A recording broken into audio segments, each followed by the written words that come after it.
Today on the Kerri Lane Show, the Supreme Court hands President Trump a victory. Plus, this. We're about to ruin your summer if you're a bad guy. So I'm just warning you now, don't buy movie tickets because you're probably not going to cash them in. The FBI issues a stark warning to criminals and exposes D.C. corruption. And they intentionally failed the American public by putting on the biggest D.C. deception game we've ever seen. And wait until you see the explosive tape surrounding Joe Biden's cancer diagnosis. So much to cover today, but I want to start by diving into the ruling that just came down. The Supreme Court is allowing the White House to move forward, putting an end to deportation protections for Venezuelans. Here are the details. This decision will allow the Trump administration to proceed with some parts of its sweeping deportation agenda.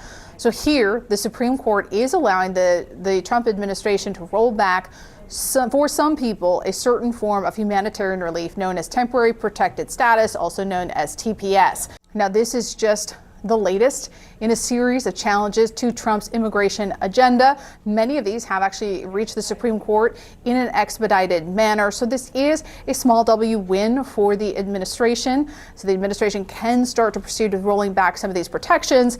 We should also expect that litigation over this question will continue. So the Supreme Court has paused a lower court ruling from San Francisco that extended a temporary protective status for Venezuelans, which would have otherwise expired last month. Now, as is typical in these emergency appeals, the justices gave no explanation. All right, let's turn to the story that is dominating headlines. Biden's declining health appears to be the biggest White House cover-up in history. We have learned that former President Joe Biden has an aggressive form of prostate cancer. But here's the twist. Joe Biden told us about it back in 2022. Watch this. The first frost, you know what was happening. You had to put on your windshield wipers to get literally the oil slick off the window. That's why I and so damn many other people I grew up have cancer. And why can't for the longest time, Delaware had the highest cancer rate in the nation. The White House quickly walked that comment back and said it was just a gaffe. Now, under the circumstances, that didn't seem too far-fetched at the time. Last year, Kevin O'Connor, the White House physician, told the American people that Joe Biden was completely fit for the office. No issues. Nothing to see here. In fact, he even told us at one point in his presidency that, quote, Biden remains a healthy, vigorous 80-year-old male who is fit to successfully execute the duties of the presidency. Here's the press secretary back in July of 2024. As it relates to his medical records, we have been transparent. We have released thorough reports from his medical team every year since he's been in office. That is something that we have been pretty consistent about.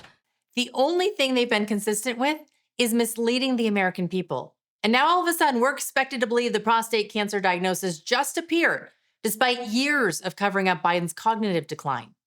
See, prostate cancer is one of the easiest to detect. A PSA test shows abnormal growth early, and even the most aggressive forms take 5 to 7 years to metastasize without treatment. So for it to be the first diagnosis at that stage in May of 2025 suggests either a cover-up or medical negligence. And if you don't believe me, take it from a doctor. It's very unlikely that someone could get annual checkups and not notice a PSA elevation over the past but this is what I typically would see in a VA hospital where a patient hasn't had medical attention in 10 years, presents to an emergency room with bone pain, and then they find that it's metastatic prostate cancer. But in the modern age of medicine, especially the fact that he was a former president, he had intensive state-of-the-art care where we can see prostate cancer, 10 years in the past. I think it's clear after seeing what appeared to be the president slipping about his diagnosis back in 2022 that this was a massive cover-up. And while on a human level, our hearts and sympathy absolutely go out to the president and his family, but at the same time, we can remain steadfast in the pursuit of truth. Here's the vice president this morning reacting to the news. We wish the best for the former president's health. And, it sounds pretty serious, but hopefully he makes the right recovery. We really do need to be honest about whether the former president was capable of doing the job. And that's not politics. That's not because I disagreed with him on policy. That's because I don't think that he was in good enough health. In some ways, I blame him less than I blame the people around him. And why didn't the American people have a better sense of his health picture? Why didn't the American people have more accurate information about what he was actually dealing with? This is serious stuff. And this is the guy who carries around the nuclear football for the world's largest nuclear arsenal. This is not child's play, and we can pray for good health, but also recognize that if you're not in good enough health to do the job, you shouldn't be doing the job. Press Secretary Caroline Leavitt, she said something that really struck a chord with me this morning, and I want to play it for you. Here she is revealing what she heard directly from a member of the foreign delegations while in the Middle East last week. I asked him how hopeful their country was when they learned President Trump won the election. And he told me when President Trump won the election, it was like the lights turned on in a dark room. For the past 4 years to the rest of the world, America was dark. We were unresponsive. We did not pick up the phone. We did not return calls. All of that has changed under the leadership of this president. It feels so good to have a president who is leading America again. In fact, you know what? Let's start the week off with some positive vibes and tell me down below what it is that President Trump has already done that you are most excited about. Also, please don't forget to like, share, and subscribe to the channel. I do rely on your help to get my message out to a wider audience, so thank you in advance for your support. Switching gears here, remember when we had an FBI that was focused on jailing peaceful pro-life protesters and designating concerned parents as terrorists? No more. We now have an FBI that is looking to hunt down every person taking away a child's innocence. That knock at the door, it's on Amazon. That's going to be us. We have a chance right now. I said, we got to go make their lives painful, these bad guys. And we went and we locked up in a month, 400? We saved 115 kids. And you haven't even seen the beginning because those 400, a lot of them are talking. And when you log onto that network next, you have no idea what we're doing. You think you're safe in your dark web? I promise you are absolutely not safe. You have no idea what we can do. That is exactly what Americans voted for. Not only do we want a safer world for our children to grow up in, we want to see corruption within our government come to an end. FBI Director Kash Patel and Deputy Director Dan Bongino finally came out from the shadows to answer the questions Americans have been demanding answers to. Let's start with Crossfire Hurricane, which refers to the hoax that Dems cooked up about Trump colluding with Russia. Now, you may remember Patel. He was a big part of the Nunes memo that revealed improper surveillance by the FBI and the Justice Department in the Russia investigation into Trump. Here's where things stand now. As much as we know about Crossfire Hurricane, he and I just found out more last week, and we're continuing to work with Congress to put those documents out.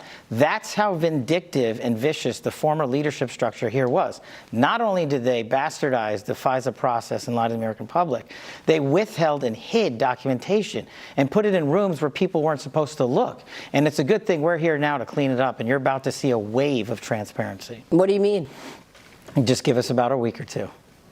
I know some of you are tired of waiting, as am I, so let's hope that these two actually produce results in the coming weeks. Now, as for the Russia hoax, it sounds like there was some new information that came to light, and it was a little unexpected. Are you saying you found things that even you didn't know about? I mean, you were at the core of this. Yes. I'm telling you and the American public that we have now found material and information and people who wanted to hide it from the world since we got in these seats. And we, as the deputy said, we are trying to do it in a fashion where not only are we informing the American public of what happened, but we can have accountability for it. And that takes a little bit more time. Neither of these gentlemen want to compromise any investigation, so they made it very clear that the reason some of this info is taking so long to come out is because they don't want to make a mistake that could actually jeopardize their chances at achieving accountability.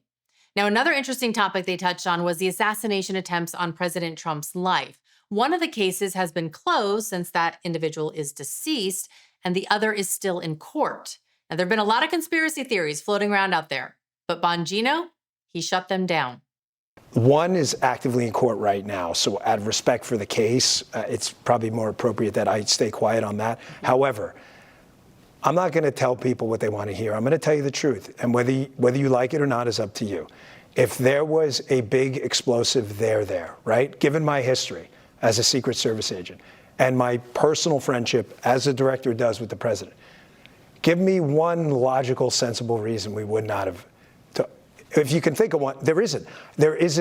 There, in some of these cases, the there you're looking for is not there. And I know people, I get it. I understand. It's not there. If it was there, we would have told you. That should put to rest any theories that the events in Butler, Pennsylvania were part of a larger international scheme. According to Dan Bongino, that's simply not the case. Another major topic many of you ask about is what really happened on the Capitol steps that fateful day in January 2021. Here's what Kash Patel can say with certainty so far. And we now know unequivocally that President Trump lawfully authorized the deployment of National Guard, and me, as the head of the Office of Secretary of Defense, with the Secretary of Defense, took that action. When it finally came in, because it had to have the governor and mayor of D.C.'s approval on it, that's the way the law works, and once it finally came in on January 6th, remember we offered to them days beforehand, and they rejected it, and we've put out the letters, and your show has done great coverage showing how it was rejected. We mobilized the fastest cold start in Washington, D.C. since World War II, and the largest occupation of D.C. by the National Guard since the American Revolution. That's what happened on January 6th, but what you and your viewers want to know, now that we've beat back that disinformation campaign with actual truth, is what was the FBI doing? Well, we got answers coming. We just found a trove of information, and it's on its way to Capitol Hill right now. And they've asked, and they're getting them, and you're getting answers on January 6th. You're getting answers on what sourcing was utilized, what money was utilized, how many assets were utilized, who made those decisions. You're getting it. We can only control the FBI, but you're getting it from the FBI.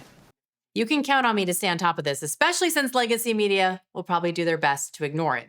Now, the idea of undercover FBI agents or assets provoking the crowd has been dismissed as a right-wing conspiracy theory. But is it yet another conspiracy turning out to be true? That answer is coming, and it's on its way to Congress. You're about to, I saw it. I saw the portfolio of information.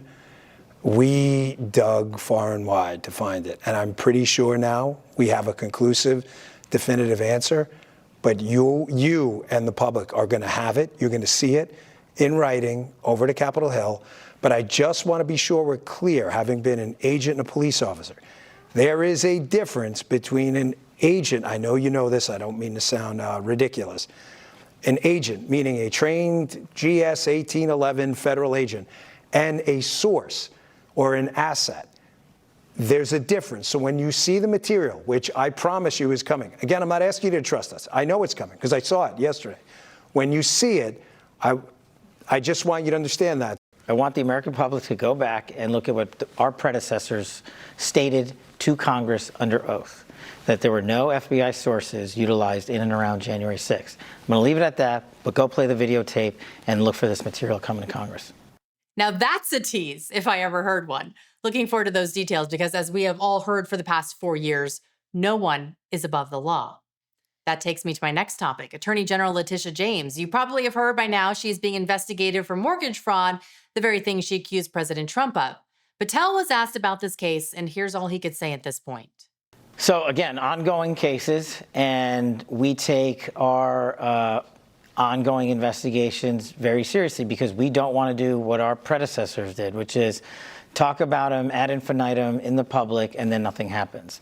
This case, I can tell you, is being handled by our professional pros who are subject matter experts reporting directly to headquarters, which reports to Dan and I. Let's now hear from a judge on whether or not he thinks prosecutors could be successful. Here is Judge Andrew Napolitano. I am sure she will be indicted.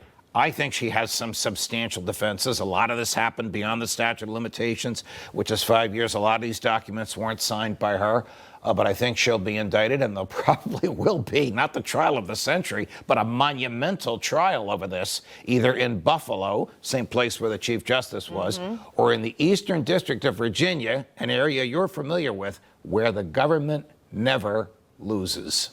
The pair also revealed that their certain Jeffrey Epstein did commit suicide. As someone who has worked as a public defender, as a prosecutor, who's been in that prison system, who's been in the Metropolitan Detention Center, who's been in segregated housing, you know a suicide when you see one, and that's what that was. He killed himself. You want me to? I've seen the whole file. He killed himself. So there you have it. Whether you take their word for it or not, seems like this case is now closed. Now, in case you missed all the details surrounding former FBI James Comey's cryptic message in the sand, you have got to check out this next video. There's an interesting pattern in Comey's social media posts, and I break it all down. Plus, you have to see Senator Markwayne Mullin torch the media over Qatar gifting a plane to the US. It is entertaining, to say the least. Go ahead, click on it now, and I hope to see you over there.